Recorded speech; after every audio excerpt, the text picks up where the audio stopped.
the CEO of Aktive, and Sarah will provide a little bit more context for the debate you're about to hear. Thank you.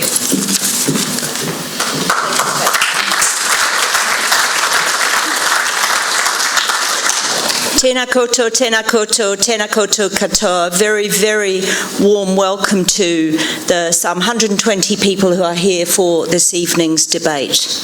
I'd like to acknowledge everybody here. I'd like to particularly acknowledge Graham Child, the Aktive Board Chair, trustees and staff of Aktive, partner CEOs, Mike Elliott from Sport Auckland, Mike Bishop from Harbour Sport, Lynette Adams, Sport Waitakere, Craig Carter from CLM Community Sport, their trustees, board members and staff, leaders from and representatives from education, health, iwi, major facilities, and not least, sports sector and recreation sector CEOs, chairs and leaders who between them this evening represent some 450,000 members of clubs across this city. That is more than the entire voting turnout in the last election. These people in the room this evening and those members are very engaged with their code, with their activity. They are connected with the community, they're connected with the people in this room, and they can be mobilised, as was demonstrated with the Sports Matters campaign in response to the proposed long-term plan. Naturally, I endorse everything that Kate has said about the significance and importance of sport and recreation to the people and communities of Tāmaki Makaurau. But I'd like to add one startling projection and an uncomfortable fact. So, for the projection, Aktive's recently been working on its long-term strategic framework and using World Health Organization standards, which indicate that adults should, to be healthy, have 75 minutes of vigorous activity a week, and children 60 minutes of moderate to vigorous activity a day. Using those standards, by 2040, it is absolutely possible, if not probable, if nothing changes, that 1.5 million Aucklanders will be underactive or inactive. That's more than the entire population of the South Island, plus Tauranga, plus Hamilton, plus Whangarei, and 500,000 of those underactive or inactive Aucklanders will be children. I don't need to tell anybody in this room how devastating that would be for our communities and for the people of Auckland. So, the uncomfortable fact. What is it that needs to change for this to change? The last long-term plan put forward an initial budget that, by our calculation, was $500 million short of what the city required for adequate provision of facilities across the city. That altered, and we're very grateful, by an extra $100 million on the budget, but it still leaves a massive gap between what it is that Aucklanders need. Aucklanders need a good network of facilities, a joined-up network of cycleways and even pavements, and they need good access to leisure facilities and swimming pools, and they need their crumbling infrastructure in clubs to have remedial work and maintenance. That is what's needed, in part, to turn that around. There's an additional point that I'd like to make, which is that sport in particular is uniquely important to this sense of nation, to what it is to be a New Zealander. Globally, we're very unusual in this, but it is deeply important to New Zealanders. Auckland, in turn, and Auckland, given its population size, and Auckland Council, given its budget, is uniquely important for the sport and recreation sector. And in turn, given the powers of the Mayor, John and Phil are uniquely placed to make a difference for this sector. They have unique and significant powers. So, it's with incredible interest, and I know from everybody in this room representing those 450,000 plus club members, that we're very, very interested to hear what their vision is for the sector. Kate mentioned the significant number of volunteers earlier, and in handing to Tim, I'd just like to let you know that Tim has volunteered his time this evening, which we're very grateful for.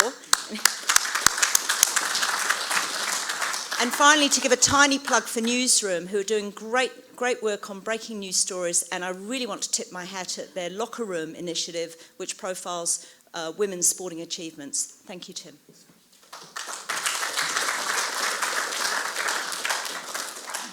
Kia ora all, good evening. It's a pleasure to be back here. I was able to MC the last pre-election event. Phil attended then with a much bigger field last election. I also am an AUT graduate from ATI days in journalism, so it's a pleasure to be here for that as well. Welcome Phil and John. You're both fronting up this election, and it's a very open way to campaign. It's good to see up to 24 debates this time. These guys are facing each other most nights, probably sometimes at lunchtimes.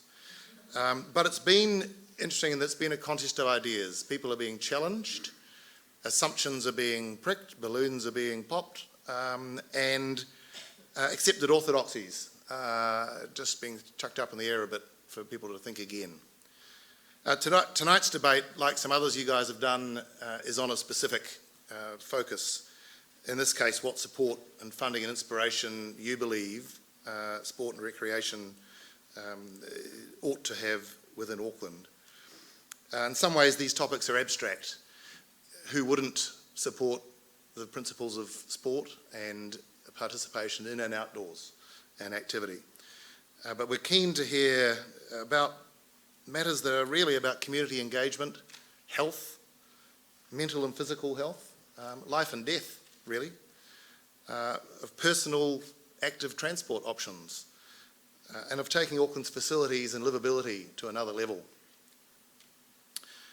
We want to hear from you about your overall plans, should there be a Goff or Tamihere Mayoralty, what you'd introduce, what you'd change, and what you'd do more or less of. But we also want to focus back into the sporting opportunities and personal activity. Before we start, please turn all cell phones to silent. You can keep your app for Slido active. We're live streaming this event on Aktive's YouTube channel, so welcome to those watching from afar. And we're using the Slido platform to take not only your views, you saw the poll, the first poll that was done as you came in. There'll be another poll taken at the halfway point, and questions are coming in, many hundreds of questions from your sector. Many of them very specific, but when you group them, there's some clear themes coming through. You'll be able to continue to submit questions until towards the end of the open part of the forum. Shortly I'll ask Phil and John to give a 5-minute opening statement. No pressure with bells or whistles, but I'll keep an eye on the time for you. But we would want to hear what you do and what you plan. Then I'll put some questions to them, including some from Slido, and beyond that we have a decent session where you can ask and debate directly with the candidates from the floor. Now it's time to hear from the two highest profile candidates for Mayor. We've agreed that tonight, we haven't agreed actually, I've written this down in advance, but we didn't get this discussion. John, if you could go first tonight please and lead us off.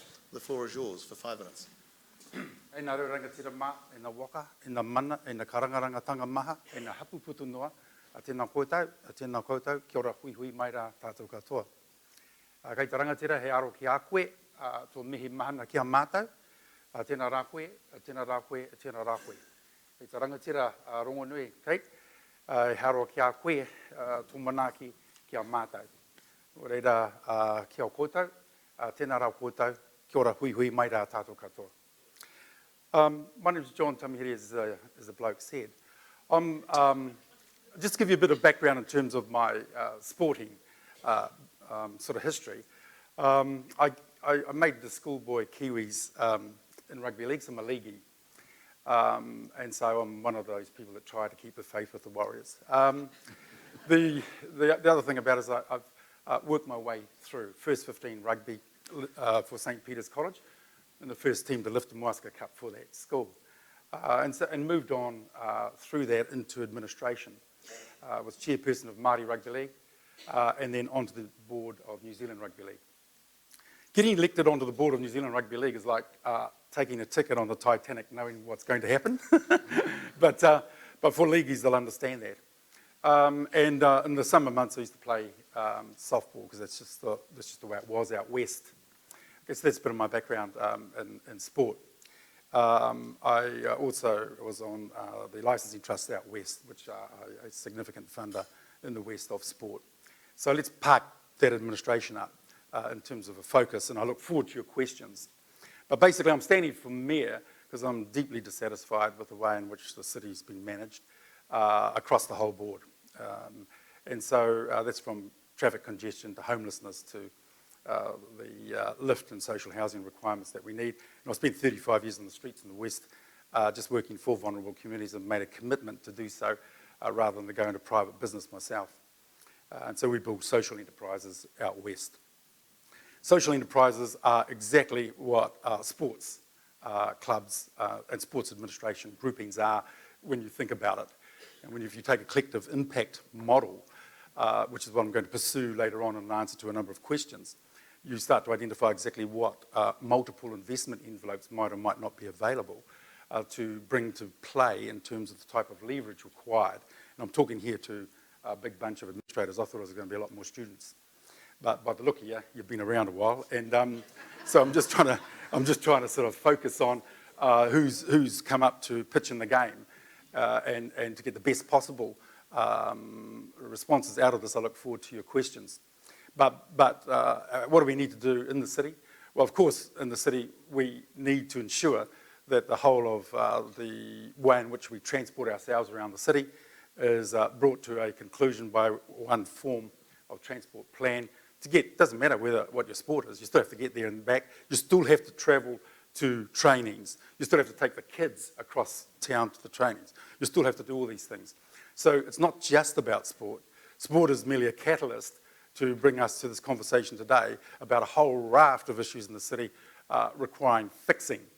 So it's just not from congestion, it's all the way through to the way in which the affordability in the city works, from a number of stealth taxes all the way through to rates consistently going up. So affordability is an issue.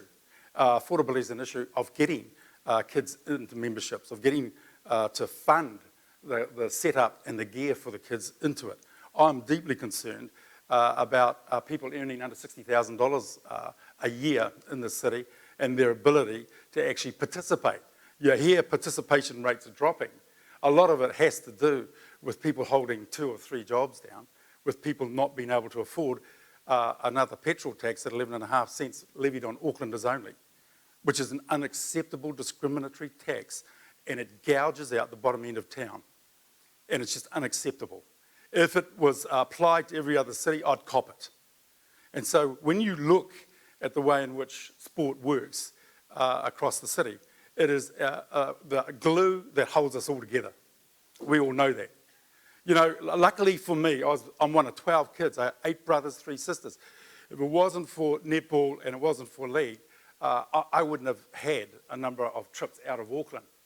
I wouldn't have seen things. And so sport allowed me a vista into one collective responsibility, a commitment to a kaupapa of teamwork, a commitment of understanding how my mates operated in their houses and their families, and that gave me an uplift. And that's how important sporting was in my career going forward and standing here right now. I wouldn't have got to university if it wasn't for mates who had a greater vision as to where they're going. Otherwise, I'd be down the factories in Rosebank Road working today. So I just wanted to say to you, sport stimulated a lot of activity for us. Thanks very much for the nod. And so I look forward to your questions. Kia ora tātou. Goff. Inga mana, inga reo, e ro rangatira mā, tēnā koutou, tēnā tātou katoa, tēnei te mihi nui ki a koutou, no mai, haere mai, wiramu, tēnā koe.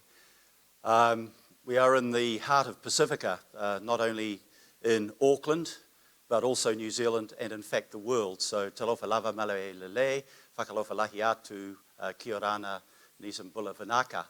I think probably one of the senses that we have in this place in South Auckland. I grew up a lot of my life in Papatoetoe. It's changed a lot, and you see how dynamic and how diverse our city is, and that's really important.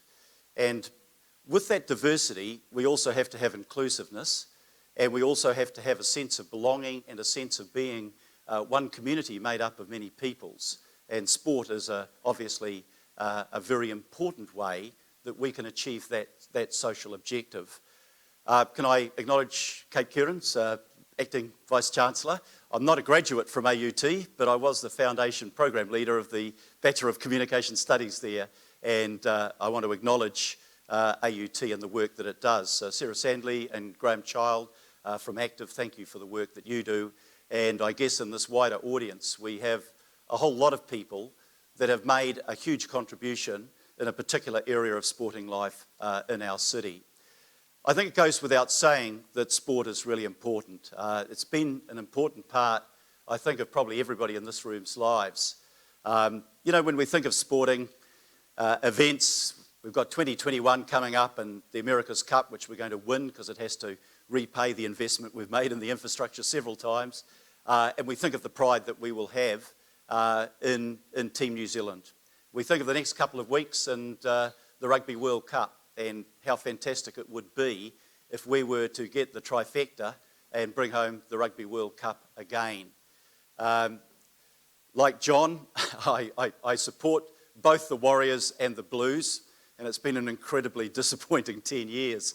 But I am an optimist at heart, and I believe that we can do better. But those are the high-level sports. What's really important for most of us is actually where we began, playing sports in clubs. I played for the Papatoetoe Rugby Club for many years, and then for Papatoetoe High School. I really enjoyed that experience. It was part of the formative experience that I had when I was young. I enjoyed even more standing on the sideline, watching and encouraging my kids play rugby and netball. And the grandkids aren't quite big enough to do it yet, and I'm going to learn not to be one of those hectoring parents or grandparents on the sidelines. I think that's really important. What Sport New Zealand and a range of groups came out with a couple of weeks ago saying, maybe we've got to take some of the edge off that competitiveness in sport. And sport is something for people to enjoy. Of course it's going to be competitive when we get to a higher level. But one of the things that's turning off a whole lot of our kids, between the ages of 14 and 18, is the nature of the demands and expectations on them, and the emphasis less on enjoyment of the game than competition. So I think we need to make some changes around that. I was glad to hear Sarah talk about walking and cycling, because, when I was a kid at Papatoetoe High School, we had bike sheds. Now, we've all got stories about bike sheds, and I'm not going to go there, but we had bike sheds because most of us walked or rode a bike to school. You look at what the figures are now, it's 3% in our secondary schools, and the others are being dropped off by car by mum and dad. And, part of sport, recreation, exercise, some of those awful statistics that Sarah gave to us, is we've got to get people back walking and cycling again. And that's also going to help with traffic congestion. So there's a multiple of things that will help in that area. What are we doing in council about sport and recreation? Recreation is much wider than sport. And if I look at the budget and the 10-year plan, we increased by 50% the funds that were going into parks, public open spaces, and sport and recreation. There is more money going in there, and I think if you look at the budget item, it's about $3.4 billion going into that. A lot of that CapEx into new facilities, even more into OpEx in how we operate. Is it enough? No, it'll never be enough. And that'll be true of just about every area of council expenditure. There's not one single area there that I couldn't think of new and better and more exciting things to do, but there is only one source of funding, and that's you, as ratepayers in this instance, but also as taxpayers, when we look at the huge investment we need to make. How am I going for time, Tim? Just about right, 1 minute? Yep. Okay. I've deliberately got my back to him so I can't see him, so he might be signalling furiously at me. So look, I understand the needs that exist there. What are our priorities in sports? We've got to try to look at lifting our low levels of participation. On paper, they look good. 75% of adults do some form of sport and 90% of kids. But actually, you look at the time that is spent, the fact that we are the third most obese country in the world in terms of our kids, you've got to worry about that. We've got to get our kids out there much more. We've also got to look at our changing nature of our population. The traditional sports don't always suit the new communities in New Zealand, and we've got to adjust for that. And we've also got to look at the ageing nature of many of our facilities and the investments that need to be made. So we've done a lot. There's still a lot to do. But can I finish on the note that I began with by acknowledging everybody in this audience for the work that you do, the effort that you make, your commitment, your dedication, your energy and your time that you put in to creating a city and a country that will do really well at sports, where our kids will be more active and where we will, as a country, excel. Thank you very much for having me here tonight. Nō reira, tēnā koutou, tēnā koutou, tēnā tātou katoa.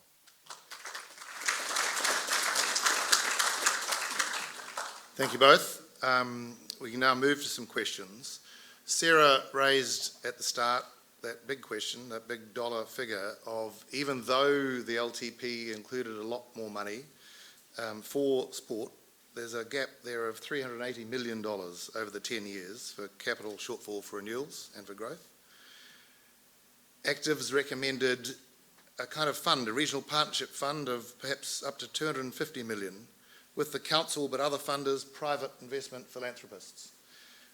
Mayor Goff, is this a starter for you, or is there any other way that you have, or that the council is considering, of plugging that gap over time, perhaps even a dedicated sports rate? Yeah, I'm not sure I'm going to rush in and say we're going to do a targeted rate in this area. Aucklanders have been very generous in agreeing and actively supporting some of the targeted rates we have put into the environment, into water quality. I think what we've got to look at is a couple of things. One, we've got to look at how much more money we can put in, and we've made an honest effort in the long-term plan. I think most people would acknowledge that. But we've got to look at in an age, and maybe all ages are the same in this regard, of constrained resources, how we can get better value for money out of the resources we put in. And just throwing one idea in, the Kolmar Charitable Trust in my old area of Papatoetoe, when I played for Papatoetoe Rugby Club, it was a separate entity. The club rooms are still there. They're about to be demolished. But, they've come together with 3 or 4 or 5 different sporting codes, and they're sharing facilities. So you've got that big area, recreational area, but the shared facilities for the changing rooms, for the bar and the place where you can get something to eat and where you can socialise, I think that makes a lot of sense. We've started approaching schools, and one example is Western Springs, where they want new courts, indoor courts, and we are looking at a dual use so that the school can use them during the day and the community can use them at nights. I think how we can get better utilisation out of the resource that we put into it is really important. You look at something like I'm thinking of the Albany swimming pool. I think that was probably around $40 million. That's a huge sum of money. It's a great facility, but it's a lot of money. So it's not only the money we put in, it's the partnerships we can create with other groups in the community to co-fund, and it's the utilisation we can make of those resources to get the best value for every dollar we put in. Thank you. Sean Tamihere, how... Yeah, I've got it. But with a policy that says freeze rates, and you don't approve of the targeted kinds of rates, how do you find money for real need for sporting organisations? And I'll answer that question as well as the first. In terms of freezing the rates, he's brought in a totally separate issue here, but it's worthy. If you believe that at a $5.7 billion turnover operation, this city is as large as the 19 biggest stock companies on our New Zealand Stock Exchange. It is the second biggest business outside of central government. If you think you can't save 1% on cost over 3 years, and that's all I need to do to bring fiscal probity and rigour to an over-bloated bureaucracy and draw the line in the sand by giving Aucklanders a reset and a refresh over the next 3 years, there's something wrong with your ability to manage your own bank accounts. 1%, less than 1% savings, $86.6 million a year, that saves his 10.5% rate hike. And it comes out of cutting cost and waste. It does not impact on borrowings, and it does not impact on anything else. That's an answer to his question. But I want to get back to sport, if I may, in terms of the funding. It's extraordinarily important that the biggest elephant in this room, and one of the biggest differences between Mr. Goff and myself, will be the reset of the relationship with central government. Central government under Rogernomics, when Goff was a member of the cabinet, shifted all of a significant infrastructure, costs and everything back into the ratepayer. Prior to that, you will recall, it was the Ministry for Development that did major infrastructure and so on. The day that shifted, this is the orthodoxy that he talked about, which has to go. And so if you want to look at some big numbers, it's central government that has the leverage to bring respite to Auckland. Now, Aucklanders are tolerant people. They've paid for the rebuild of Christchurch, paid for the rebuild of Kaikoura, paid for the repairs in Wellington. The Provincial Growth Fund, $3 billion, we can't put our hand up for it, goes elsewhere, we fund it. Now, we must have a grown-up conversation with Wellington about seizing back our dollars. They don't pay rates, they don't pay, we get double taxed on GST on our rate bills, and they forget us in regard to major dollars coming back that we ship to Wellington. There's only one person that's going to stand up. I'm not in the Labour Party anymore. They threw me out in favour of him. That's okay. But I won't be a puppet to Wellington either, all right? I'm not chosen by the ruling council of the Labour Party. So he wants to know where the money's coming from and wants to know what our leverage is. You stand up for Auckland. That's what this debate's about. You stand up and be counted. And I'm telling you right now, there's significant parcels of dollars that should be coming from central government and being deployed better in the city. John, Let's look at co-investment and let's look at co-design with others. He rightly indicated that schools lock us out. In my day, in your day, well, some of yours, if you recall, you'll know that the swimming pools we've already paid for. In West Auckland, they want a new pool in Avondale, yet we've got a Commonwealth Games sized pool sitting in Kelston, only used 6 hours a day. Now we've got to stop double taxing one another, stop building our little fiefdoms around Auckland, and start using significant resource that the schools have got across the whole of the isthmus. And then once we see exactly what the pool of resource and capacity we've got, we can then make some grown-up decisions about where we expense funds. Okay, thank you for that. But I've heard you say in previous debates that central government ought to take on the responsibility for homelessness, health, welfare kind of costs. And that has a logic to it. Sports rec facilities and capital works and support for sport and recreation probably wouldn't be seen as a central government direct responsibility, would it? Well, it depends what you talk about in terms of health, right? In terms of what you might talk about as welfare. If you look at sport, sport touches the hearts and the souls of each one of those industries. And all I'm saying to you is if you look at the health dollar being expensed, a big bunch of that health dollar would be better spent in sports-related administration that has networked a lot better to stop the rise in obesity and to stop the whole rise in other things.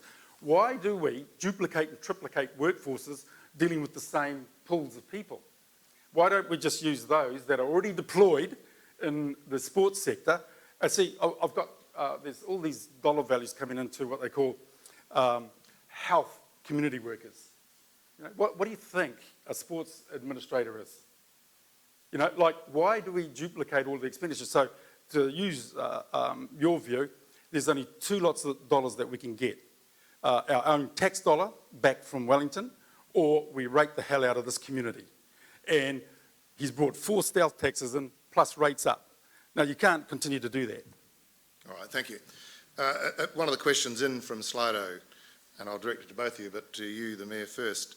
We have high growth in playing numbers in the last 5 years, $0 for turf and lighting upgrades.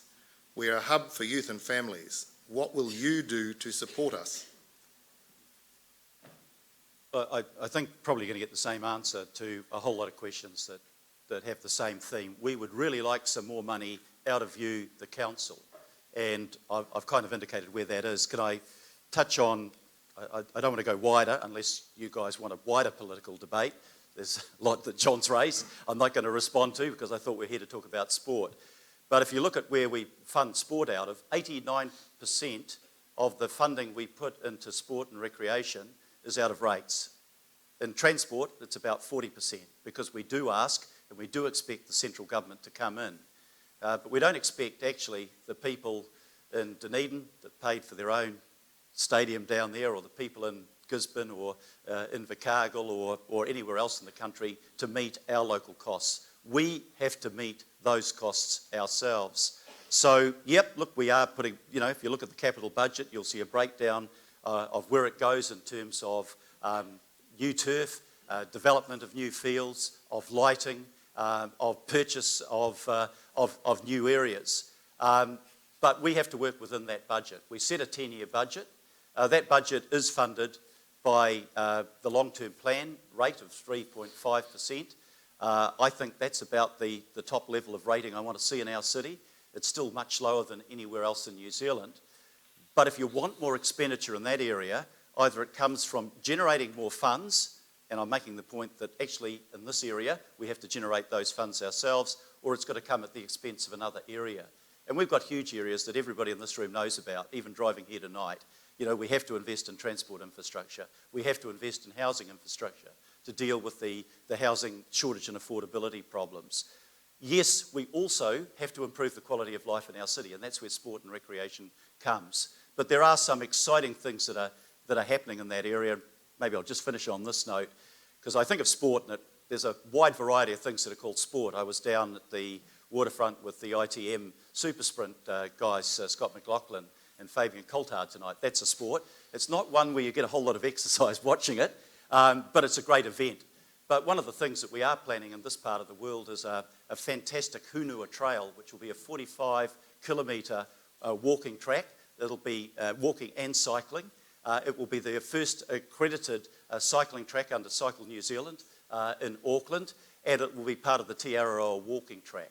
So instead of going all the way down to Milford Sound or the Nelson Bays to do a walk, we can create those sort of activities here. So, money is going into those areas as well. And once again, we're making good use of it because the walking and cycling track will be based on water care service roads that nobody's had access to before.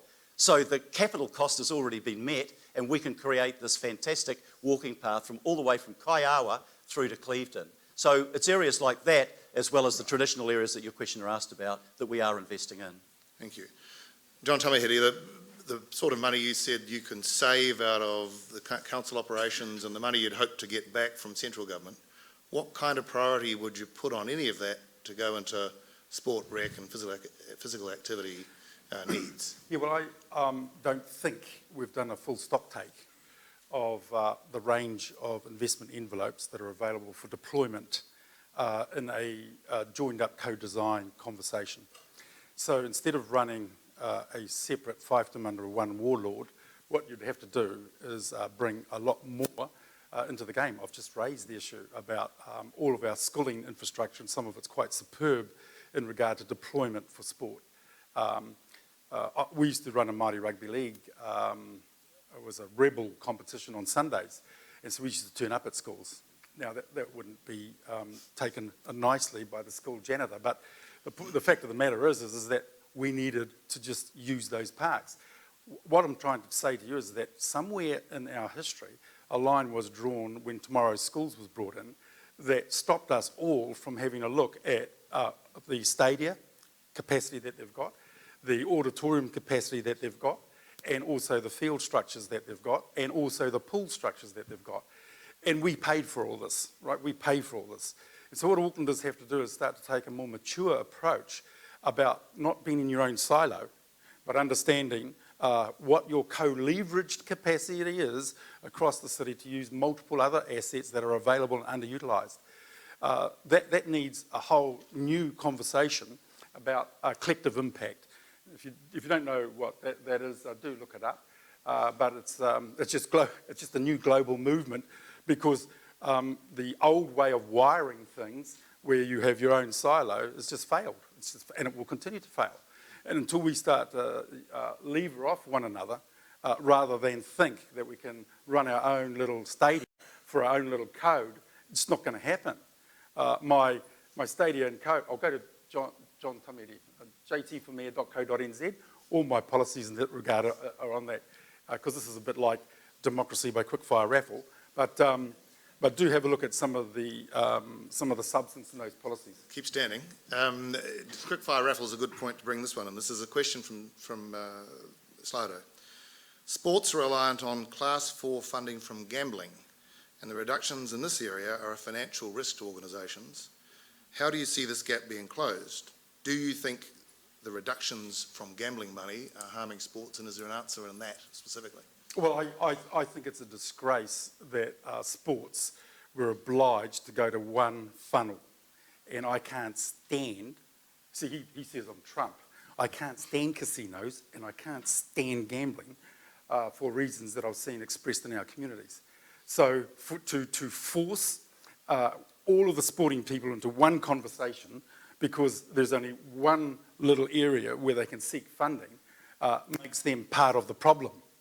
And so what I'm trying to say to you is that who says that sporting folk should be forced into taking laundered money from the bottom end of town and redistributing it elsewhere? And I just think that we should have a more mature conversation about the damage that gambling and booze does, as we're having in West Auckland right now on our trusts. And that's the conversation that we should have as grown up, mature people. We got brought up to think it was right. I don't think it's right anymore. That you think and I think that sport should be funded off gambling dollars only.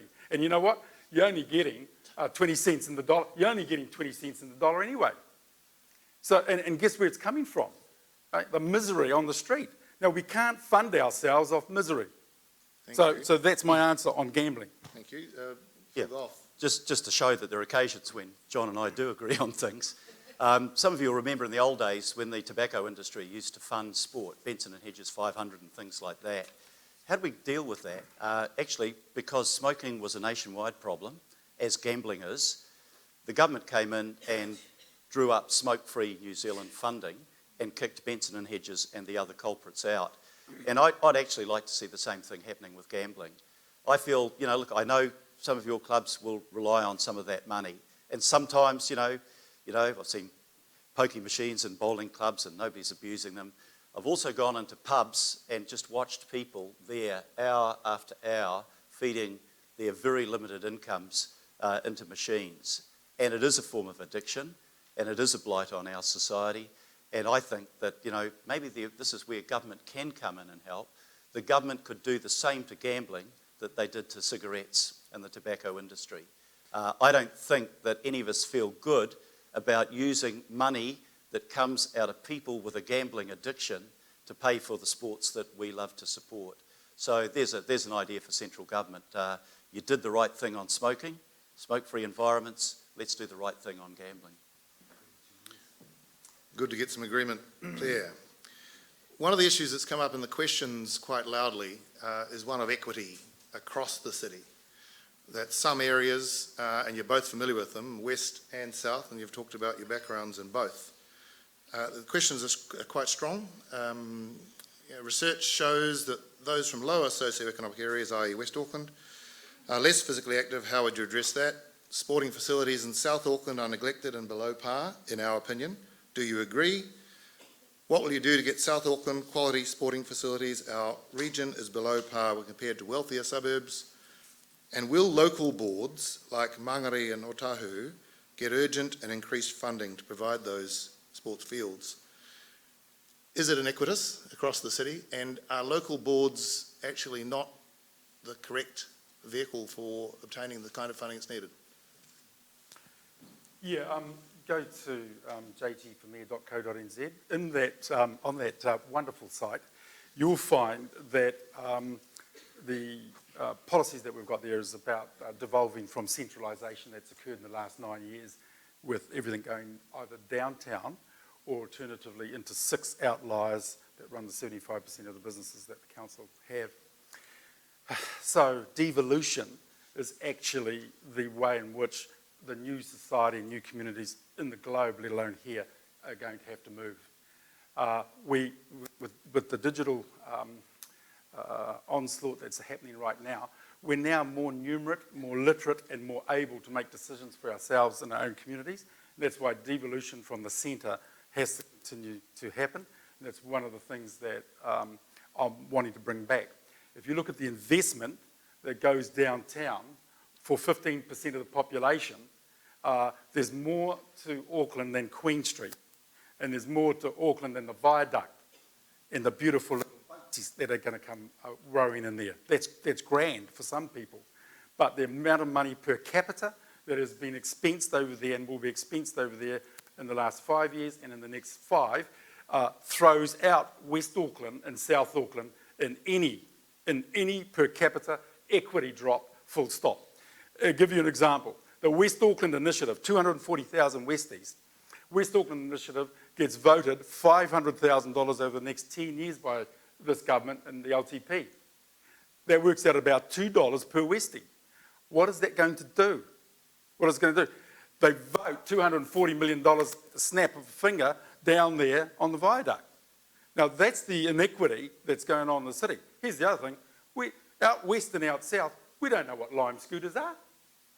I mean, who brought those bloody things? The thing is, what about us? What about us? There's more to Auckland than Queen Street and the viaduct.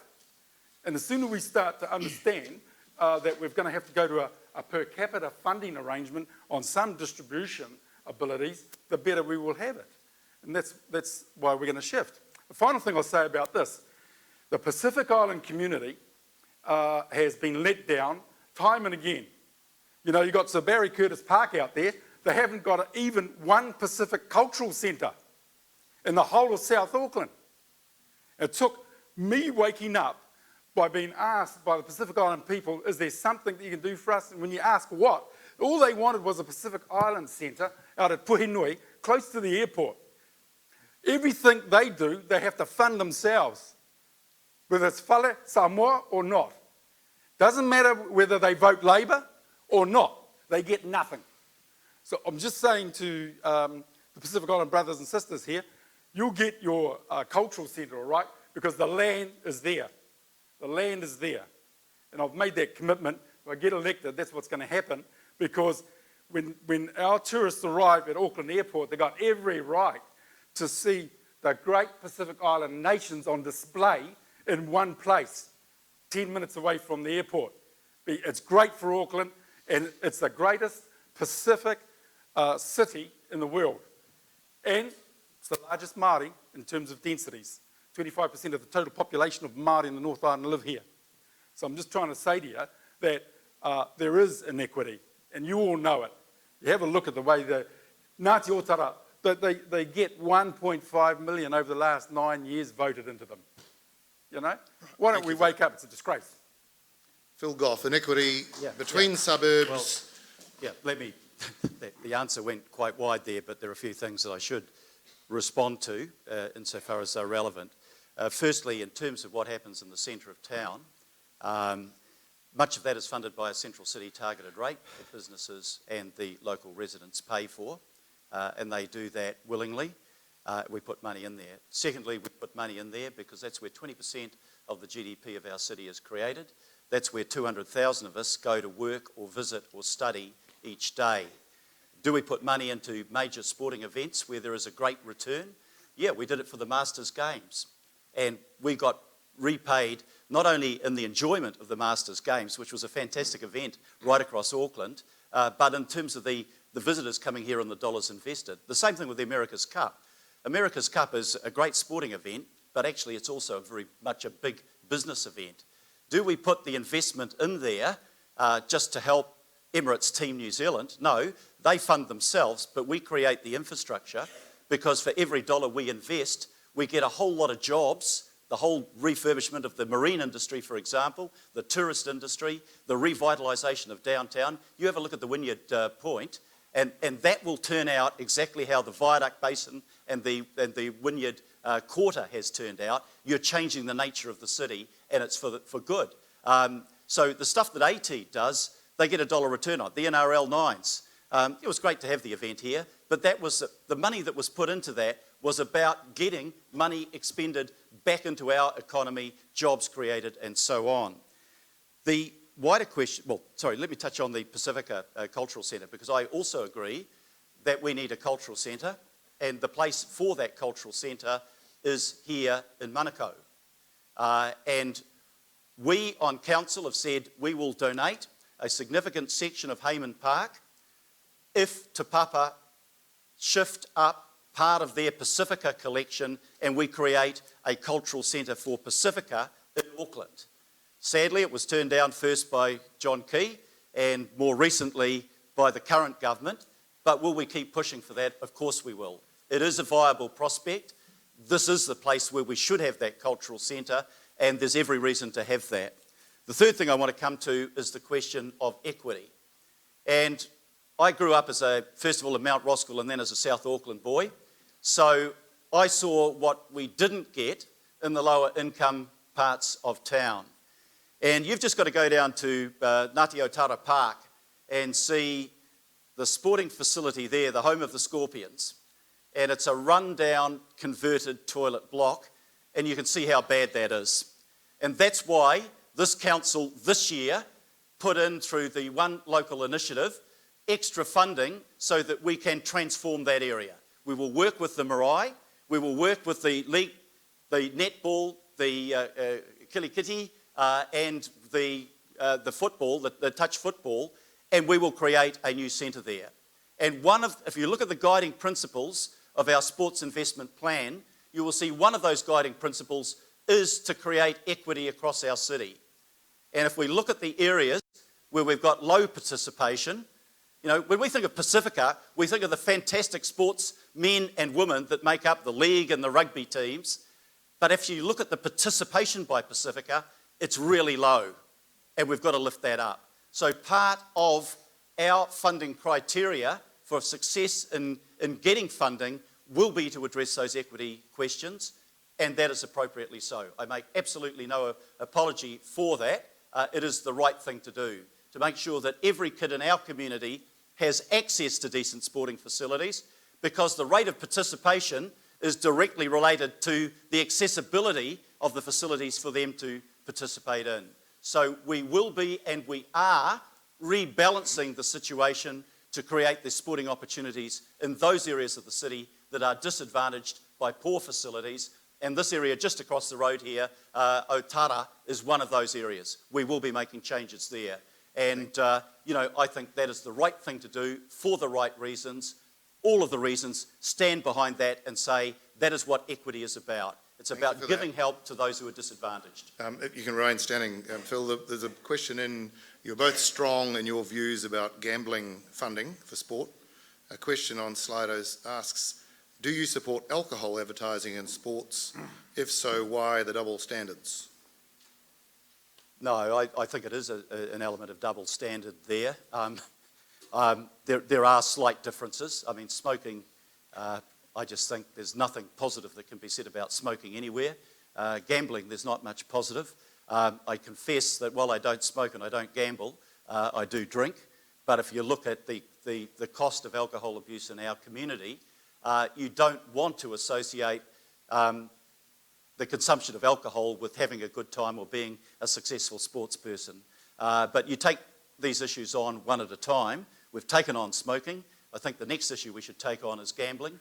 But alcohol use and particularly abuse should not be immune either. Okay, John Tamihere, you were on the trust out there? So Yeah, that's right. On this. That's right. Drinking. That's right. And what I'll tell you, well, I, on that trust, got them to shift out of booze and gambling and into property development because they own some very strategically situated properties. But let's put that business case to one side. The question you asked is about alcohol and sport and advertising revenue from it. I disagree.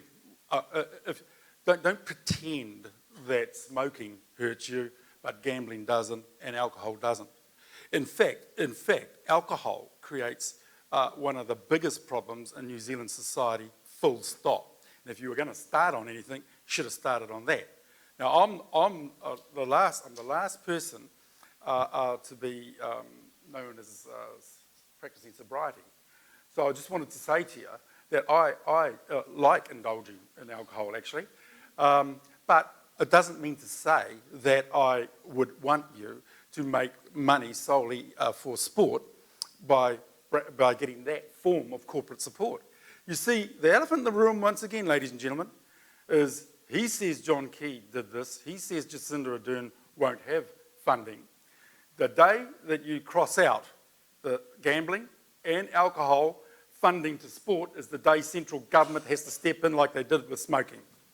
The business case for both, for all three, is exactly the same. How do you differentiate the damage that smoking's done with alcohol? You can't. Alcohol is far in excess, on any measure, the worst thing in terms of creation of difficulty and problems in our society. So if we've got 3 ills, and if those 3 ills have been used to fund sport, and wrongly, and if the central government has jumped in on smoking, it must follow that it jumps in regard to alcohol and gambling. It must follow. So the business case is there for all of you to see. Right? So let's segue away from hooking up with people that actually use you as a multi-level marketing system for their dirty, rotten products. And let's go and get the money out. The cost to our health system, to our welfare system, to our criminal justice system is in far excess to what you will require in filling the void. Think about the dollars and think about the harm, and then think about what would come back into sport as you segue the adverse impacts that society has to pay for picking up what the profiteers from gambling and booze get. Thank you for that. Some good raw and clear views from you both on those issues of equity and gambling and liquor. Not the elephant in the room, but I think the more in this room is the regional facilities Auckland's stadium strategy and the big issues, and Mayor Goff, 2 of the not many votes that went against you in this term. One was over the Collindale Park move, and the other one was obviously the grant to Eden Park. There seems to be a bit of a stalemate here in the answers Auckland needs for stadiums. I was reading today that the RFA has been talking to the council for 7 years trying to get this, and their report in January this year has been kind of shelved till after the politics is over, or at least the election is over. How can this standoff be unlocked? John Tamihere, will it ever be unlocked? And is there something wrong here with the way it's being looked at by your favourite organisations, CCOs? Yeah, this is a Labour Party ploy, right? If you haven't got a clue, you go to a review. So Phil's going to a review on the CCOs. I'll be folding the facilities back into the city's parks and reserves, having it managed. And we'll be doing a lot more efficiency drives in regard to 6 separate procurement teams, 6 separate back offices, 6 separate huge IT systems, 6 separate everything. And so as part of moving the city into a more efficient management regime, let's look at parks and stadia. In the next 10 years, we cannot, given 265% debt, we cannot fund any iconic new stadia. That's just a fact.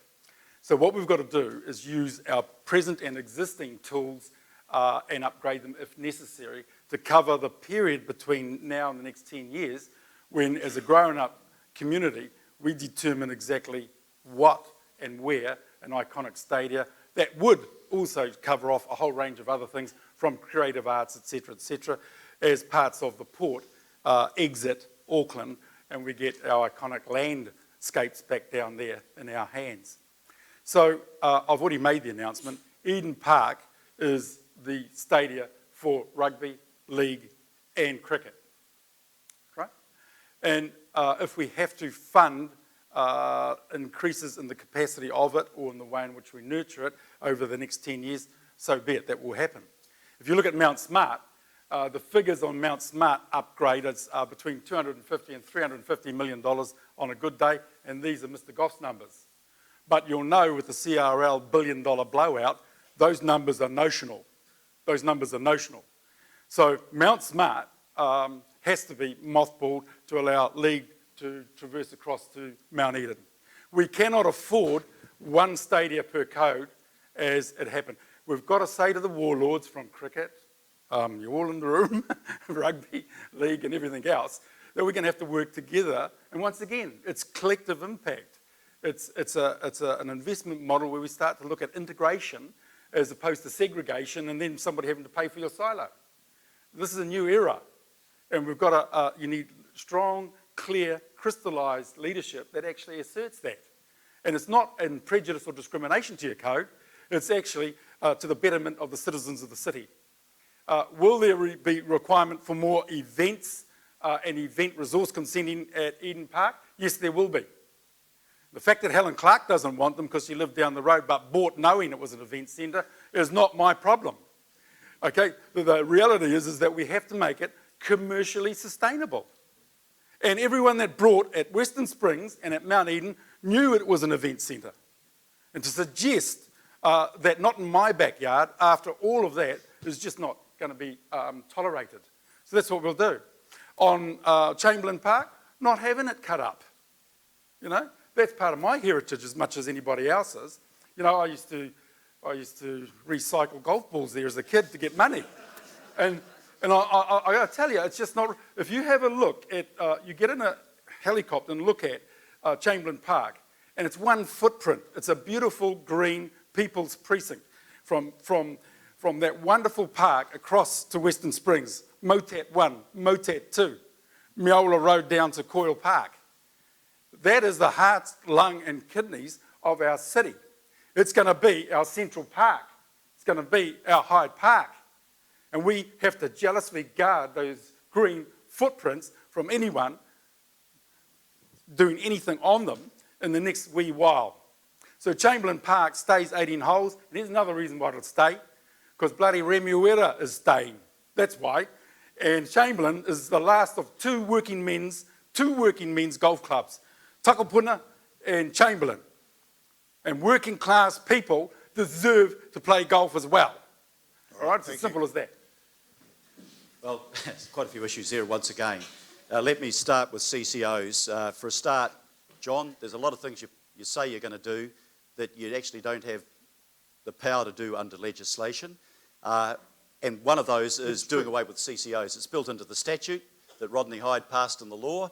And if you want to change that statute, one, you've got to get approval of central government. Two, you've got to get your approval of council. But don't be a puppet to them. No, sorry, I didn't interrupt. Please hear me out. Secondly, have we brought the CCOs to work more collaboratively instead of each of them having their own finance department, each of them doing their own procurement? The things you're advocating there, we've already done. They do have one finance department. They do collectively now seek procurement, and we've saved hundreds of millions of dollars, and we're exercising greater authority over them. If you want to change the legislation, then that's why you need to do a review and to have the government sitting there and agreeing, because that's how you change it. I know a little bit about how government works. I was there for just a while. The question about the Regional Facilities Auckland Stadium strategy, yeah, it's been stuck in a rut. There is no agreement. There has been no agreement between the groups out there that would be involved in it, and no agreement amongst the councillors about how it should go. If you look at, first of all, at Eden Park, the council doesn't own Eden Park. We don't appoint the directors to it. However, this year we had to bail them out with a $40 million loan because the ASB would not have prolonged the loan because they are not financial, they don't work, they would not have been able to meet the payments on that loan. That's $40 million to one sporting venue. Secondly, this is one of the areas that I lost on, and I'm proud that I lost on it. The council decided by a majority that they would then gift them another $10 million to pay for all the turf and the changes that needed to be made. If you were going, we don't own the damn place. They might decide, the Eden Park Trust Board might decide tomorrow that they're going to up and sell that, and the $10 million that we've given them, they'll put in their back pocket and they'll spend somewhere else. I said it should have been a loan. It should have been a loan, not a grant. And I'll stand by that, and I'll argue that case with anyone. The next thing about Eden Park, if you were going to build a national stadium, which is what Eden Park is supposed to do today, would you build it in the middle of a residential area with narrow streets? And the answer is no, you wouldn't. Would you build it today as an oval as well as a rectangle? So you have cricket and rugby there. No, you wouldn't. No stadium in the world is being built today for two not entirely compatible sporting codes. But the difficulty is this: I would love to have a downtown stadium. Be fantastic. I've seen some of the images of that. You know, the private sector says that they might do something. Good luck to them if they can get that off the ground. But we don't have as a priority the expenditure of $1.8 billion for a new stadium. The earlier council, many years ago, looked a gift horse in the mouth and said no. The government was going to rebuild the stadium down by the waterfront. And Mike Lee, who was chair of the Auckland Regional Council, railed against that, and we ended up with more money being spent in Eden Park, which is a park in the wrong place. But it's a park in the wrong place that's going to stay there probably for another 15 years, because we do not have the funds and we will not give the priority to rebuilding a new stadium to replace it. I don't know of almost any stadium in the world that makes a profit. But if you get a new stadium, one, you'd make it a rectangle. Two, you would have rugby, league and football all using that venue. And D, you would have concerts there as continuously as you could get concerts. Because that's the only way you make money out of a stadium, is running concerts. Now, you know, I think the people in Mount Eden probably have to accept under the current rules at the moment, there's 5 concerts that are supposedly allowed a year, but then you've got to get resource consent for it. But if you were wanting to put 25 concerts in, they might argue quite rightly that that's unreasonable. So I think we've got to have a short-term plan, which is we have to stay at Eden Park for the next 15 years. And yes, we will not be rebuilding on the figures that you quoted from me. $250 million to rebuild, I think it's the western stand of Mount Smart. We won't be putting $250 million into that.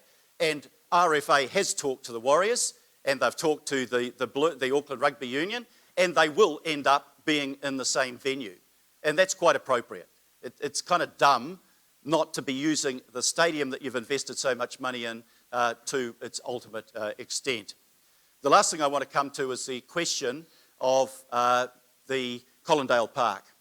Colindale Park was created under the Manukau City Council days in a far-sighted way as a motorsport precinct. Are you going to get neighbours complaining about the noise at Colindale Park? No. You've got the jets flying over. Maybe you'll get the sporting attenders complaining about the noise from the jets, but you won't get neighbours complaining about it. It wasn't the council that limited Speedway at Western Springs to 11 meets a year. It was the Environment Court. And when the Environment Court makes a ruling, the council has to abide by it. We live under the law just like everybody else. And it was actually Speedway that came to us, and the guy that's the promoter of Speedway, and said, I want to go to Colindale Park. And sadly, the second issue, apart from Eden Park, the second and the only 2 issues I've lost on in this council, is that we were going to put the money up to develop Colindale Park so that the Speedway could go there.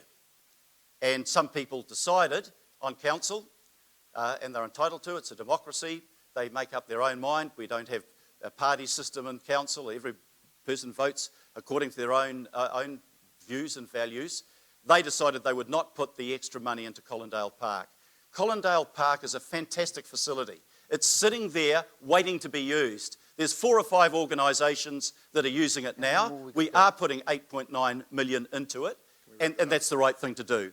But that's the wider picture of the stadium strategy. So Eden Park stays until somehow you can get an international class stadium built. But would you want to sink hundreds of millions of dollars more into Eden Park? No. Colindale Park is the place for motorsports. That's where motorsports should be. Can I ask both of you briefly, and John Tamihere, I'm taking from your point that RFA will disappear and be part of Parks and Rec.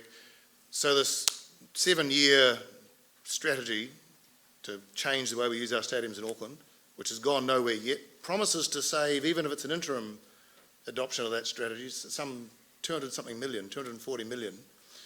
over time, are you saying that would be set aside, or would you look still to do something? But by the sound of it, Eden Park is your answer.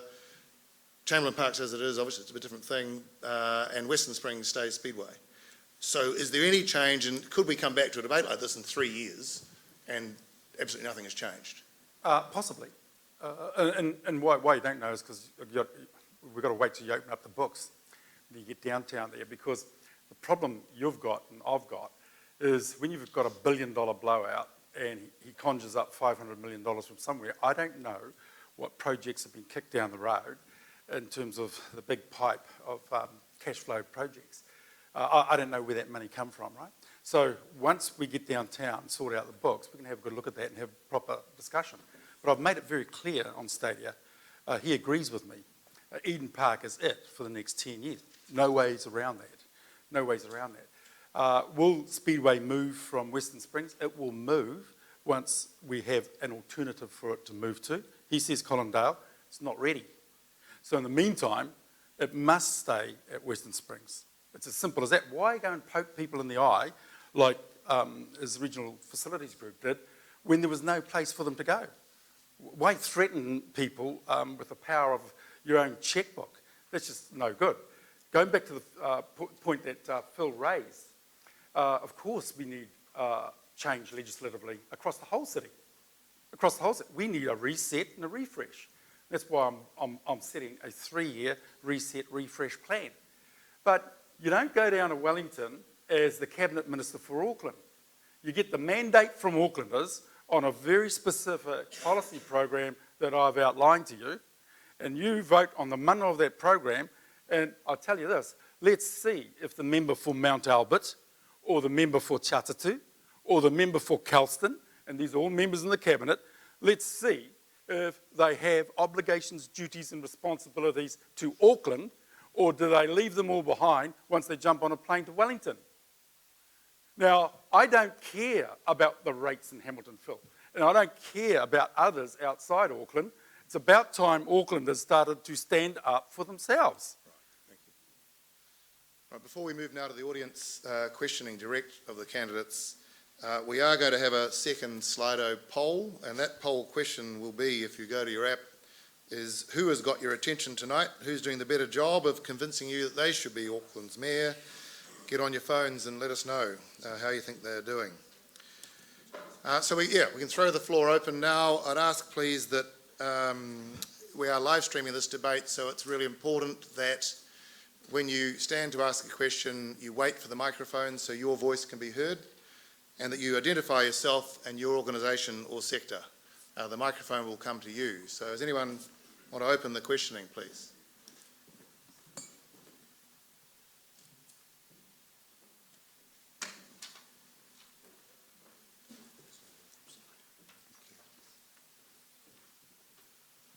Yeah, hi, my name's Muhammad Imran. I'm from Mangere Centre Park Sports Association.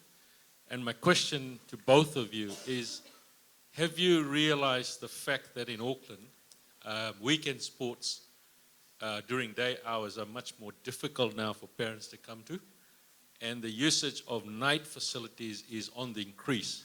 And we are seeing in South Auckland especially a real lack of artificial turfs, floodlighting, and facilities that we can use to encourage our communities to come and play at night. Because a lot of our parents have 2-3 jobs and they just can't come in the daytime.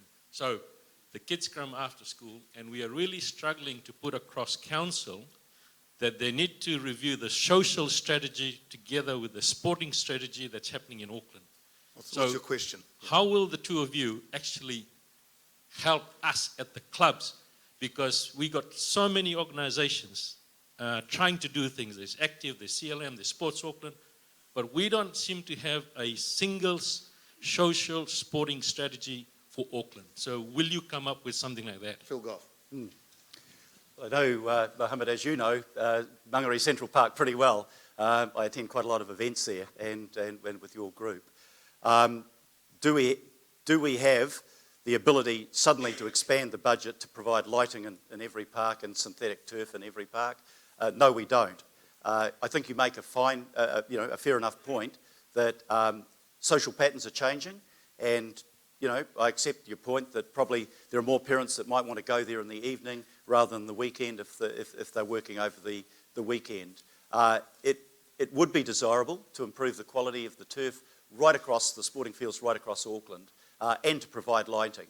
Some of them have already moved in that direction. Some of them are planning to. Do we have enough money to do them all at once and to speed that program up? Not at the moment. And if you don't have any rate increase at all, you'll have even less ability to do that sort of work that does need to be done and does need to be on a timetable. John Tamihere? Phil's right in terms of societal changes, right? So we've got to keep up with them. Participation rates, even at stadias, is dropping off on the basis of not just free to view, but other ways of viewing codes. So there's a whole change going on in the sporting world and in our own society. And we can't grasp for nostalgia, so we have to think about exactly what the demographics are telling us in terms of the shift. And that's also on employment issues that bear largely on the ability for parents to get their kids to different codes. It'll be sequenced over time where new turf, new floodlighting and the like will occur. It's a safety issue as much as a use of facility issue as well when you're going to night code arrangements. And so there's no magic wand, it's just sequencing of that. But once again, let's have a grown-up conversation about that, because he who makes the noise most often gets the oil, right? And you understand that, yeah. Go over to the east side of town, you'll see. Another question, please.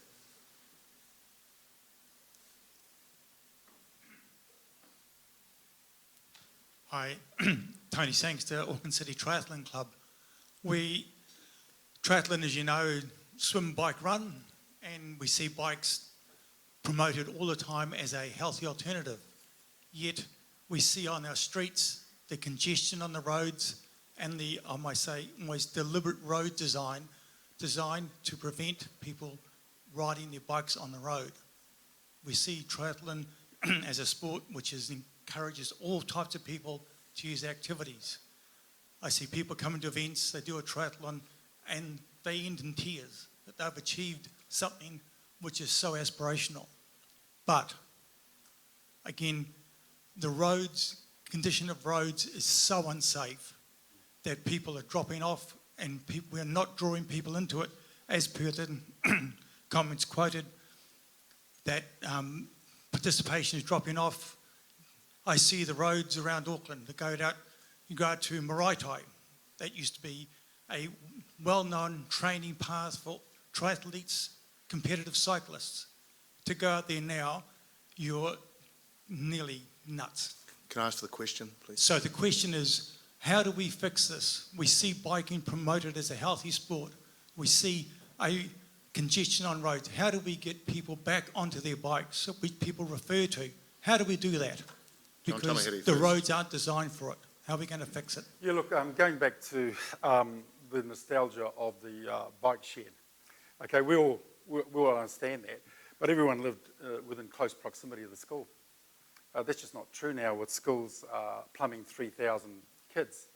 They travel a lot wider. We're not Amsterdam. We're not Amsterdam. Auckland is a variegated landscape. And cycling works for some part of it.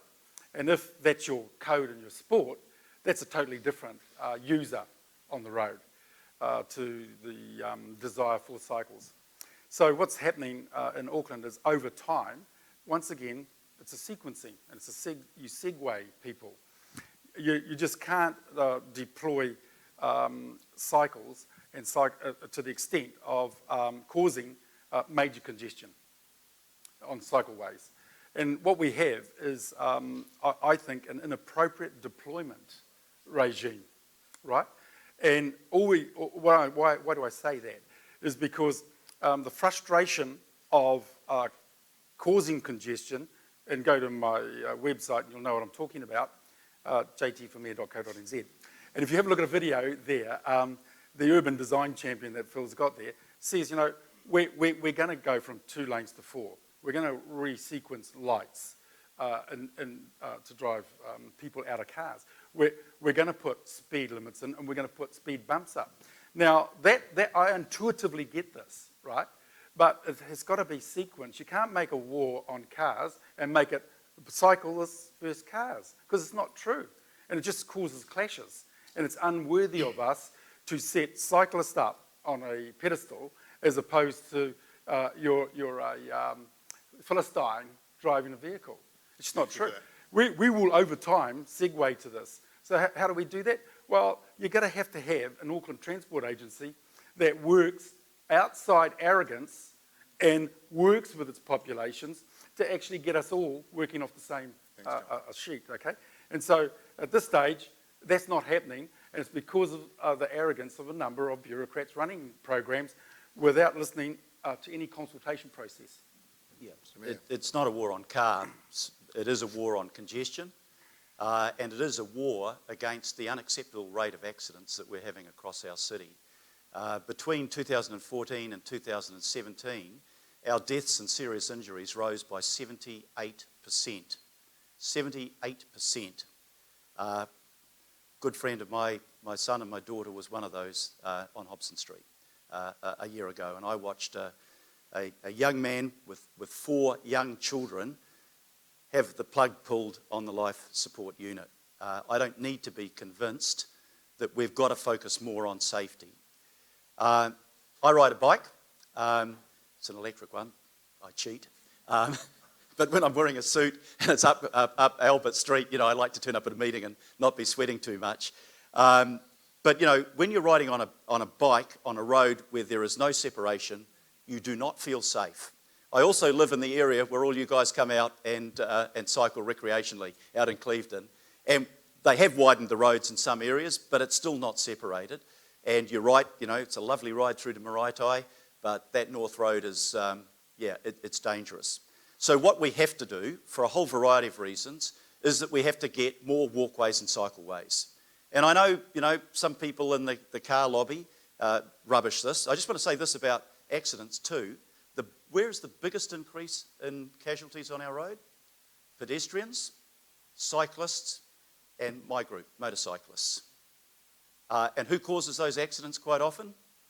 The guy driving the car. So we have to create a greater, you know, I said before, it's you know, I'd love to see the kids going back to school on their bikes, but if I was a parent and with the sheer volume of cars on the road, would I think twice about wanting my kid to ride a bike to school? I probably would. But what we're doing is a number of things. First of all, some of our progressive local boards, like Puke Te Papa, the area that I used to represent, they've created cycleways around the schools to actually facilitate the kids getting there. What we're doing, we've got a program, it's about 10 kilometres a year at the moment. Simon doesn't think that's enough, and it probably isn't, but that's what we've got a budget for at the moment. But we need more cycleways, separated cycleways and walkways. And when you do that, we've got a great one going from Glen Innes that's going to go all the way through to Tāmaki Drive. And you watch people use it. The level of increase in cycling around the city is 7 to 8% each year. So more and more people, you watch them come down where we did the McKinnon Drive, and the sheer number of people riding their bikes into town now. They will do it if they feel safe. And if you get one person out of a car and onto a bike, that's one less car that's causing the congestion. So I'm keen on developing those joint cycleways and walkways. And by the way, somebody mentioned scooters before. The right place for scooters is going to be on the walkway and the cycleway and not on the footpath. So we're achieving a whole lot of things if we can do exactly what you're asking for. Is there another question on the floor? Hi, I'm Joanne. Can you hear me? Yeah. I am deeply sort of disturbed when the local parks in my area in Oahuhu has been removed. And that's sort of like tonight we heard John and yourself, Phil, discuss about procurement and utilization rate. To me, you know, for the past almost half a year, I wasn't able to take my son back to the park because I've kept telling him that, the council's going to finish the work because it's like the whole park's been taken down and it's sort of like it's sort of like just half finished. So my question is that what is the procurement practice in terms of designs and to make sure customer experience? Is there consultation? Because I have not remember receiving any consultations, or what is the visions of the park, if it's going to make any difference? Phil. Well, I can't talk about your personal park because I don't know it, so I'd have to go away and find some information. But I can talk about the procurement policy. 2 years ago, we moved into a new procurement policy, which looked not only at getting the lowest possible cost, the most reasonable cost to do it, but also looked at the quality of what was being done and integrating care for both community facilities and parks. And I, each week, go through each of the 21 wards, and I look at the monitoring of the quality of the work being done. And I also do it in my own neighbourhood, where I see what's happening in terms of mowing the grass down the side of the roads that go through to where I live, and also where I've got a batch. And I've got to say that overall, that has produced an absolute improvement in the quality of care for parks and facilities. I actually, because it started off, and anything that starts off has teething problems, I thought, gee, if we'd done the right thing here, because there were problems there. But actually, month after month, I've seen that getting better. It is a competitive program. If the people aren't doing the job properly, then they won't get their contract renewed. But what I've actually seen is a big improvement of quality and the value for money that we've We'll got. get John Tamihere's response on the Yeah, parks and procurement. I think that's a load of bollocks. How would you know? No, because I've got eyes and I can see, and so can you, and you know. Let me deal with procurement first. Later on next week, I'll be delivering my last policy announcement. He has none. I've been rolling out all the ideas. It'll be on procurement. Okay, and I'll give you an example of how broken it is. When a city council can buy a building for itself, 26 stories high, for $55 million of ratepayers' funds, go into that building and find out that it needs totally recladding at $38 million, right, at $38 million, because someone waived the warranties, but no one's responsible, no one's to blame. But guess who paid for the $55 million and the $38 million? You. But no one's responsible, no one's to blame. That's the procurement standard on just one building, let alone the sale of the CAB. Let me turn to procurement. It is not true to say that all of the CCOs are bounded by this new process that he says. That's just not true. If it was true, their contracting and consulting groups would have been disestablished. That is not true. They're still in play. Here's the other thing. I'll give you an example. There are two metrics for you to look at, and I'll just use Auckland Transport and ATID. Right? Auckland Transport. Salaries, $244 million for wages and salaries, but $666 million for consultants and contractors. You wouldn't know, and he wouldn't know, how many of those people on the $666 million per annum are in the back office gouging. If you look at ATID, it doesn't provide anything apart from buying services. $124 million a year in wages and salaries, but $244 million in contractors and consultants. Now, so when I announce my procurement standard, I'll tell you this. Every one of you will know, after the day a dollar's spent in the city, where it's gone, who it's gone to, why it's gone, and for what.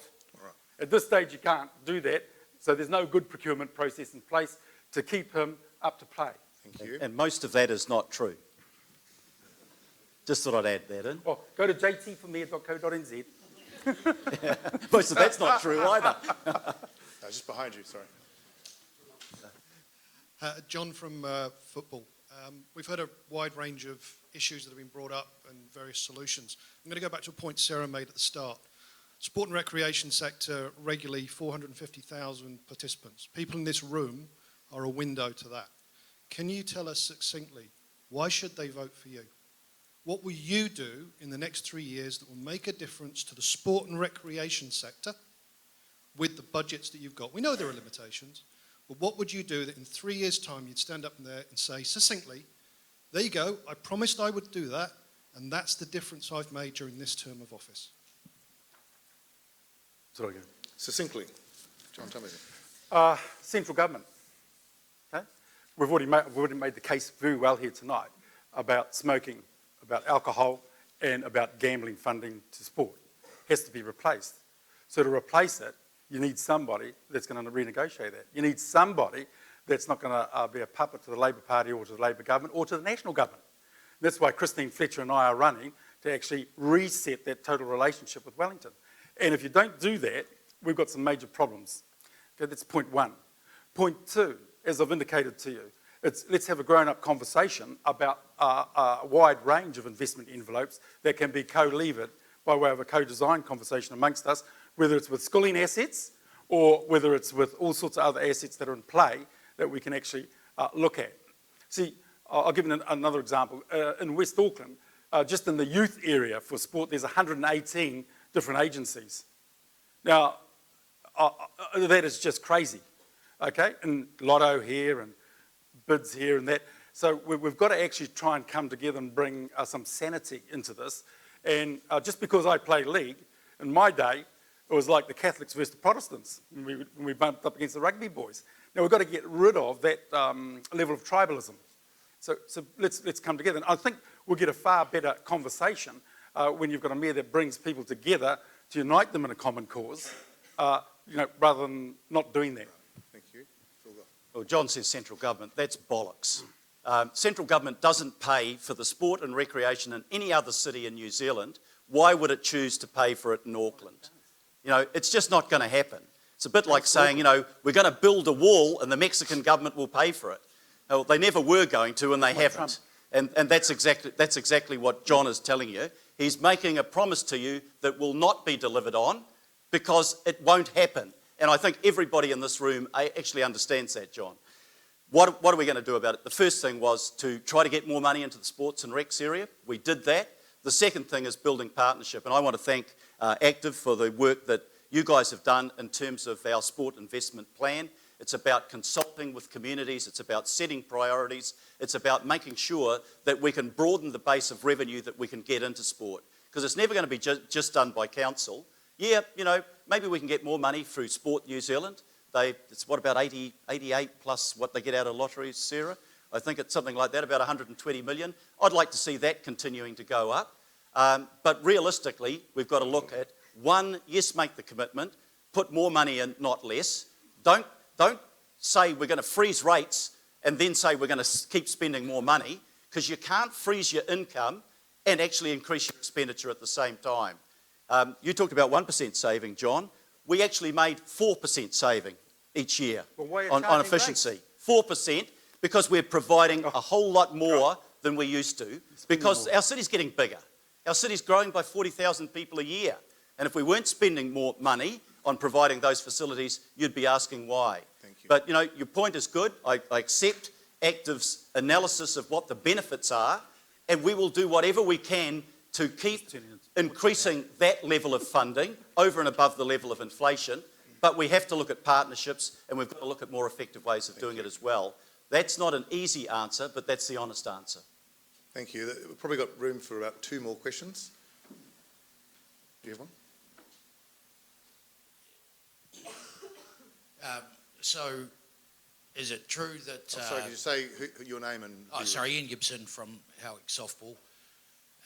Is it true that the Parks and Rec contracts were given to Australian-based companies? Yeah, some of those companies are and some of them aren't. It depends on, when you put a thing out for international tender, it's a bit like building a railway line.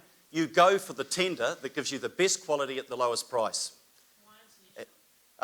Because if you can get a better price, I mean, the people employed aren't, no, let me answer it. The people that are working on the ground aren't Australian, they're Kiwis. The company managing the contract is, and if they offer us a better price for higher quality, are you telling me we should say no? The quality itself, if you read every local newspaper, when those contracts were given out, it was terrible. Yeah, admittedly, it has improved. Yeah. So when does that come up for tender again? I think it's probably on I'd have to check, I think it's on a 5-yearly basis, but when we do the tender next time, it will be on the same basis. Because if I limit the pool to what we've got locally, if somebody else comes along and says, I can do that at 80% of the price and I'll up the quality by 20%, would you thank me by saying, no, we won't do it because you're Australian? I'd be interested in John Tamihere? interested in a poll from whether the quality is better or not, because in my opinion, it's been... Well, that's a judgment that's got to be made each time. You're quite Overseas right, contractors. You're quite right to look at it.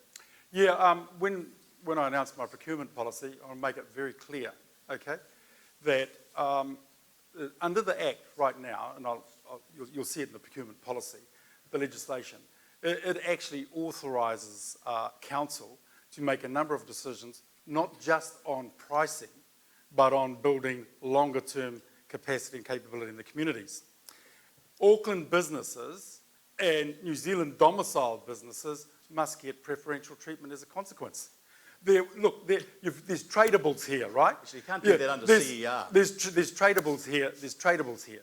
So all you'll hear from his is what I can't do, but I know what I can do, okay? And so the difference is palpable between the two of us. He will go to Wellington and say, oh no, okay, then Jacinda, it's okay, we'll Bill English or whoever's there. But if you give me the mandate, a number of things will happen in regard to what we need to do. So have a look at looking at after our own backyard first. We can only scale Auckland businesses by them getting a part of the $5.7 billion in the bank. To send it offshore, these guys, multinationals don't pay tax properly in this country. Even the people that are the lime green scooters, it's swiped and it goes to San Francisco. They don't pay ACC. I mean, let's get a reality check in here about who's running what in this country. And you've got every right to have a look at and say, let's grow the scale of Kiwi businesses, particularly Auckland domicile, because it's our money, it's our economy, and it should be coming back into it. Thank you. Is there one final question before we close off? Down here.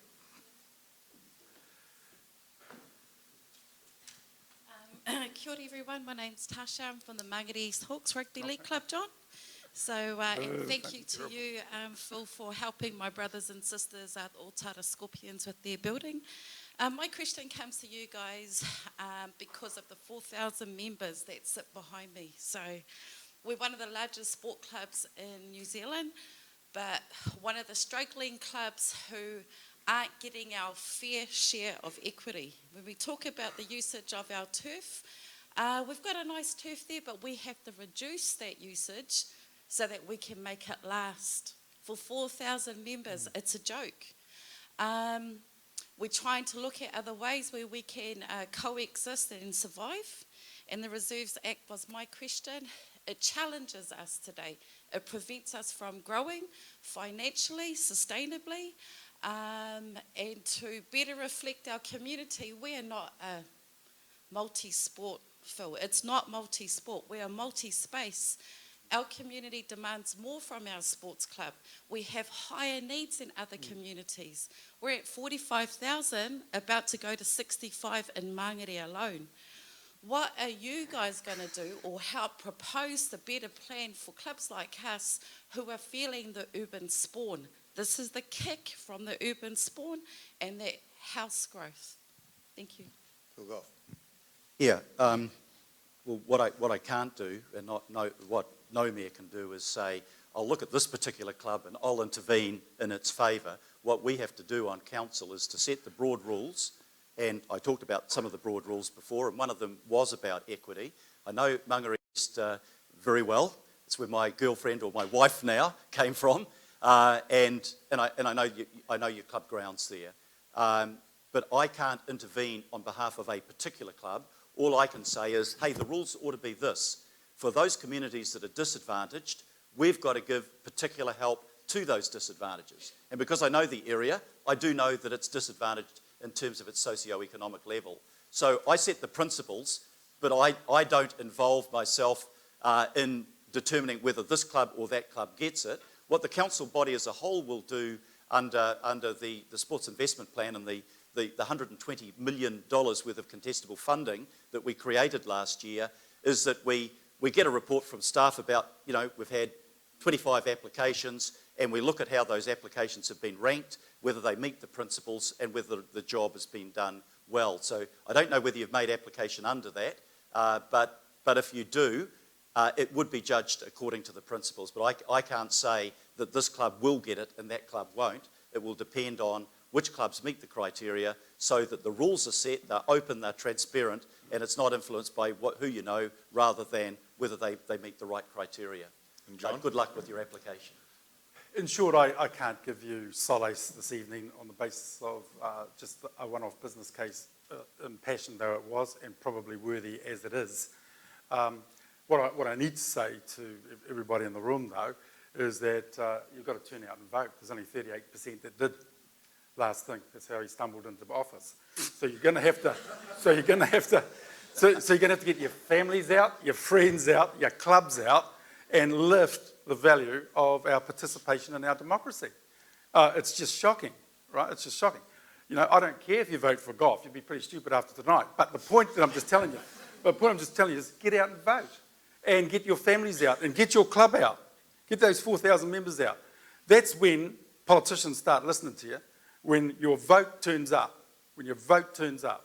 So I just implore you all to go back to your clubs and have vote days. Doesn't matter who they vote for, have vote days. And that's what we're doing out west.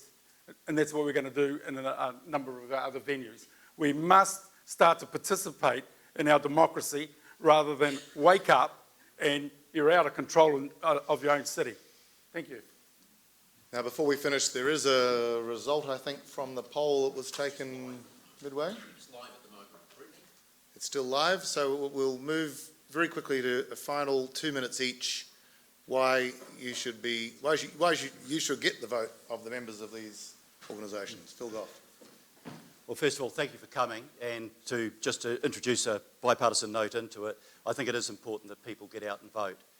We know that people in the eastern suburbs vote. We know that people that are over 60 vote.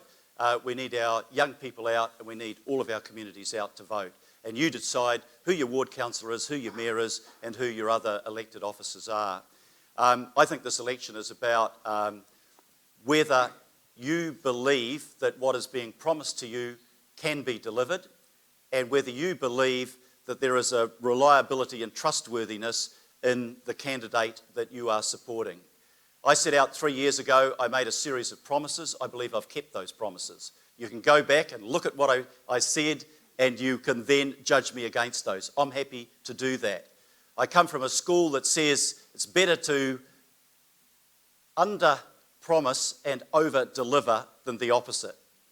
If there was a simple solution that you just go down to the money tree in Wellington and shake it hard enough and the money will fall into your lap, yeah, that'd be a beautiful world, wouldn't it?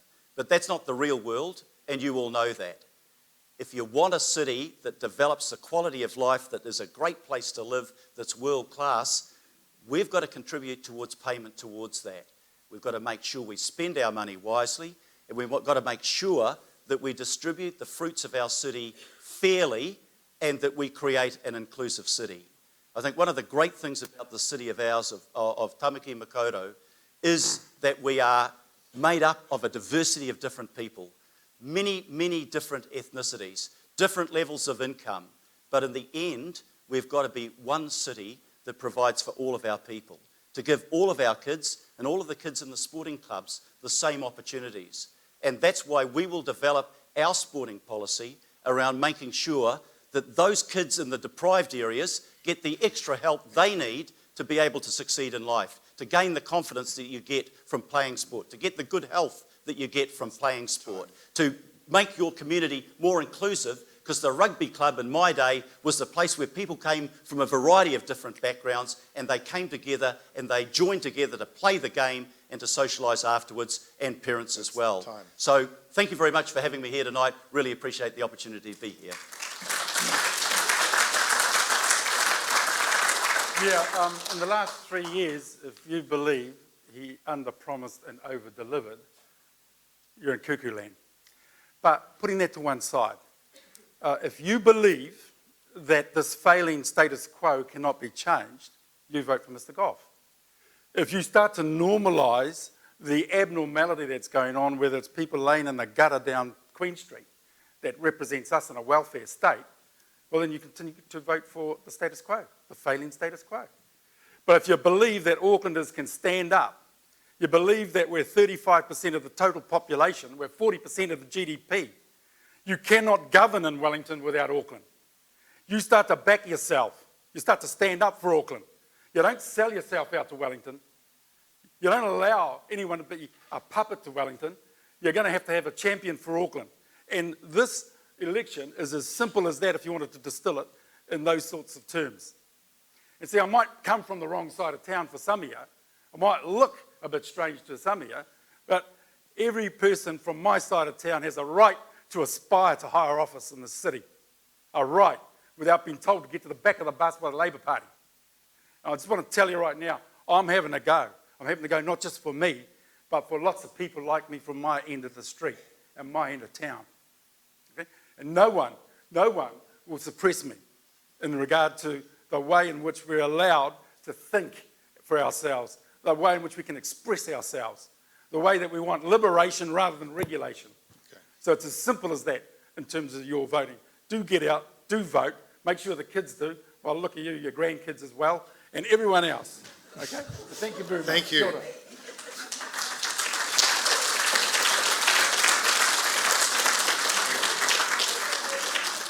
I think we've had a debate in the real spirit, wiremu, of karawhua. People have put their best foot forward and got right into it. So that's the end of the debate proper. Thank you both. And I'll turn over now to Sarah for the wind-up. Thank you.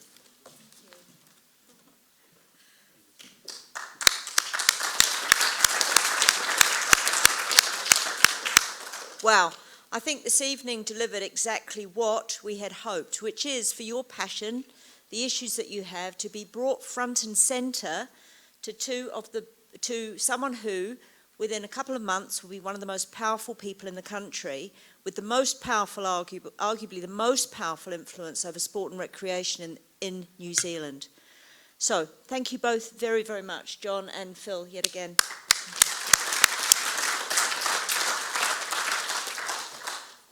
Please get out and vote. Please get your family to vote. Please get your club members to vote. Please look on our advocacy, the advocacy page on our website. We're gathering direct feedback on 4 key questions from all people standing for office, all the people standing as councillors in your local board area, and in many cases councillors in your ward area, and in many cases local boards. Find out what they think. It's very important that our voice collectively is heard by people who make the decisions in the city. Partnerships. I'd like to thank AUT for co-hosting this event with us, and I'd also like to, I know central government's had a bit of a bash tonight, but I want to point out that Aktive is, the vast majority of funding that comes to Aktive is from Government and Sport New Zealand. In fact, Council's investment in us, they are the 4th biggest contributor to the work that we with our partners do in the region. We are very grateful for it. I don't wish to say that, but I just want to say that central government plays a very key role in the work that we do in the city, makes a contribution. Outside, I've mentioned our long-term strategic framework earlier, and there are printed documents of this that you can take away. There is food and drink outside. We would really like people to stay for a while and mingle. There are opportunity to ask further questions. I would like to very warmly thank Tim for his time this evening. He did a brilliant job, and I'm sure we'd all like to express our gratitude to him.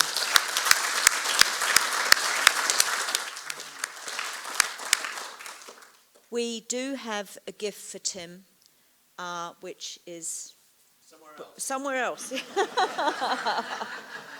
Hopefully it hasn't made its way to the cash bar, but we'll sort that out later.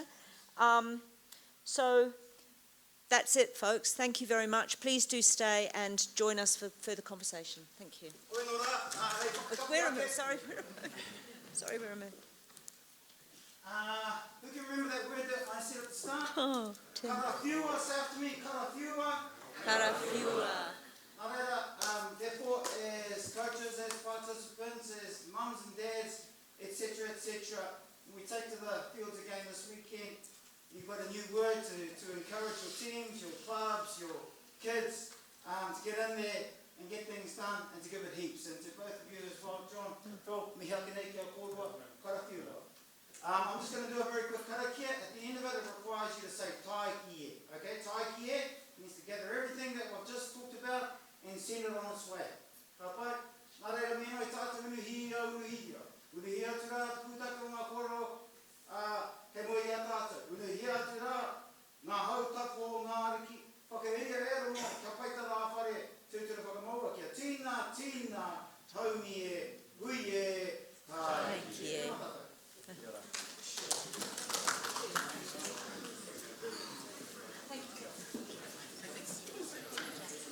Thanks for the opportunity.